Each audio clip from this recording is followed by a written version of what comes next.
Como ex-professor de Bíblia em uma escola cristã particular, eu normalmente recebia a pergunta: qual a diferença entre católicos e cristãos? E eu respondia que há algumas diferenças, que abordarei neste vídeo. No entanto, quero ter cautela com este tema. Conheço um pastor que me disse que todos os católicos romanos são hereges e que, independentemente de terem fé em Jesus, todos irão para o inferno. Eu discuti intensamente com esse pastor, devido à minha grande discordância com ele. Um dos principais motivos é que meu melhor amigo de infância é um católico praticante, e vejo o quanto ele ama a Deus, tem seu próprio relacionamento com Ele, e o quanto ele encorajou minha própria fé. Eu sei que uma grande parte da nossa audiência aqui na Impact é católica, e depois de ler muitos de seus comentários, sinto que muitos deles também têm um forte coração para Deus. Então, antes de falarmos sobre as diferenças entre protestantes e católicos, você deve saber o que são ambos.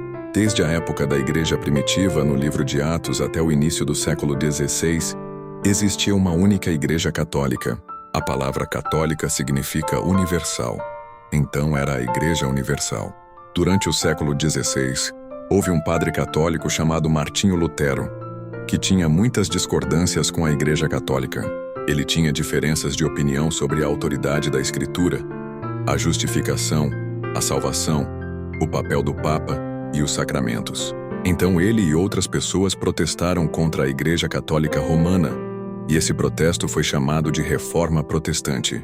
As pessoas que se alinham com os pontos de vista de Martinho Lutero são conhecidas como protestantes.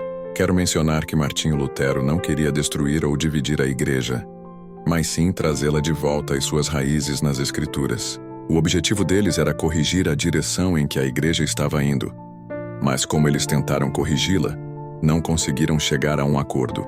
Assim, as pessoas que permaneceram com a Igreja Católica Romana são os católicos romanos. Para aqueles que não sabem, eu, Miles, tecnicamente seria rotulado como protestante. Ao mesmo tempo, amo meu melhor amigo, que é católico.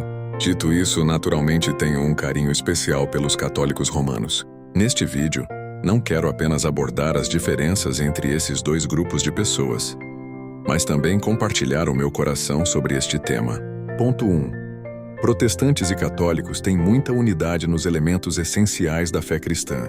João 3,16 diz: porque Deus amou o mundo de tal maneira que deu o seu Filho unigênito, para que todo aquele que nele crê não pereça, mas tenha a vida eterna. Nesta passagem, Jesus está falando com Nicodemos à noite, e lhe diz que Deus amou tanto o mundo que deu seu Filho, e que todo aquele que crê em seu Filho evitará a destruição e terá a vida eterna.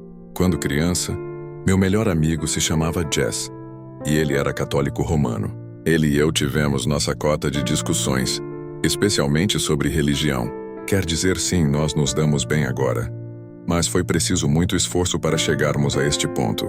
Lembro de um dia em que éramos adolescentes emotivos e mal-humorados, e estávamos chateados um com o outro por causa de nossas diferenças religiosas. Logo percebi que Jess e eu tínhamos todas as coisas principais em comum.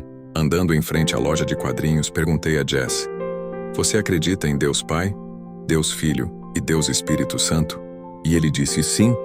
Então perguntei: você acredita que Jesus morreu pelos nossos pecados? Ele também disse sim. E então perguntei: você acredita que pela fé nele podemos ir para o céu? Ele também disse não. Sim. Eu terminei a conversa dizendo a ele: em vez de focar em tudo o que nos torna diferentes, vamos focar apenas no que temos em comum. Desde então, Jess e eu somos grandes apoiadores um do outro e não tivemos mais uma grande discordância religiosa. Na verdade, houve um tempo em nossa amizade em que nós dois líamos um capítulo da Bíblia apenas por diversão, antes de jogar videogame, e compartilhávamos algo que achávamos legal do que tínhamos lido. Tudo isso para dizer que algo em que realmente acredito é o fato de que protestantes e católicos romanos podem ter comunhão e se fortalecer mutuamente em suas caminhadas com Deus. Digo isso porque foi o que aconteceu comigo. Ponto 2.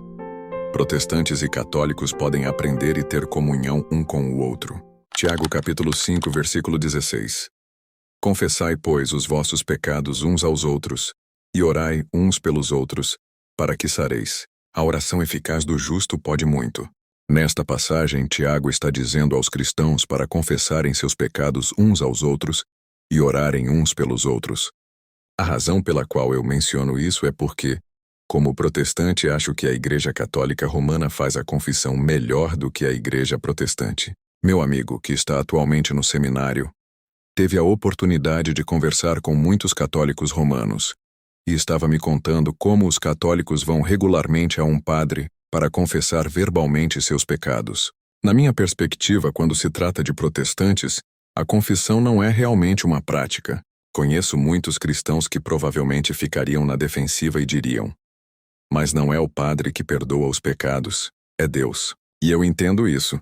Mas esta passagem aqui em Tiago, capítulo 5, versículo 16, é um mandamento que, acredito, os católicos cumprem melhor do que a maioria dos cristãos. Embora os crentes possam argumentar que confessam seus pecados a Deus, esta passagem diz aos cristãos para confessarem seus pecados a outros cristãos.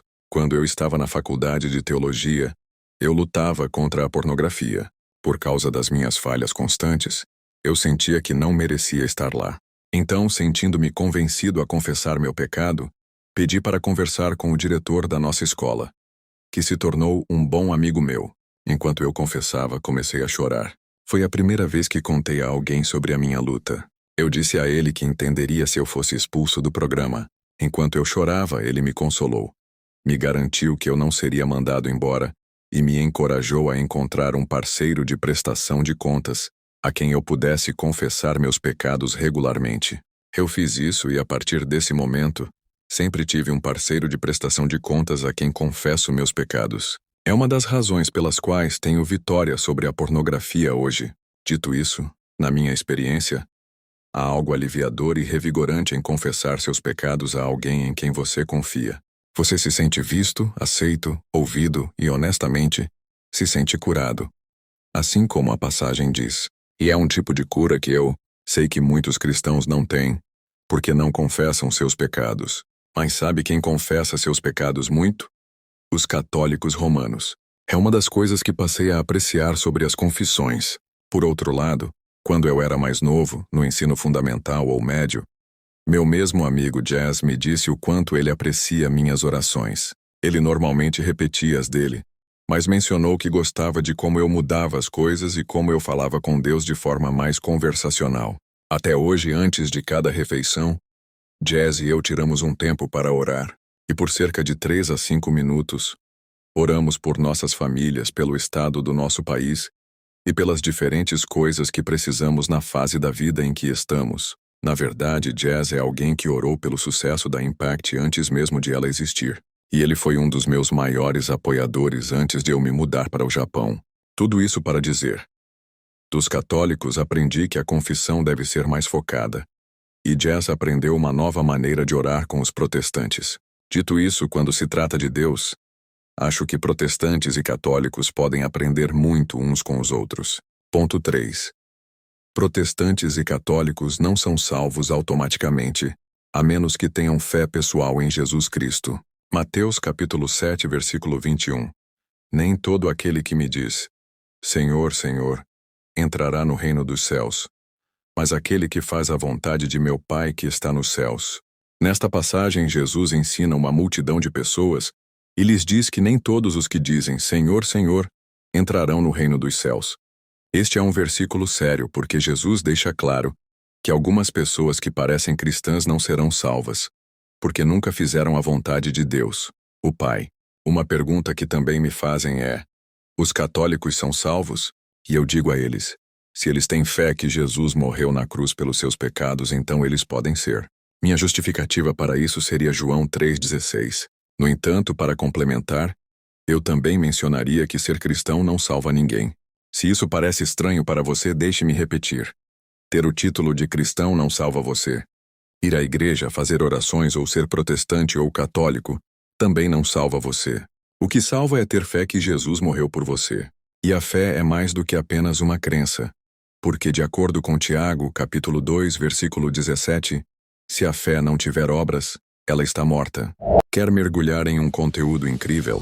Se inscreva no meu canal. Toda semana, trago vídeos novos para inspirar, entreter e transformar vidas em curta. E compartilhe, não esqueça de deixar seu like e seu comentário.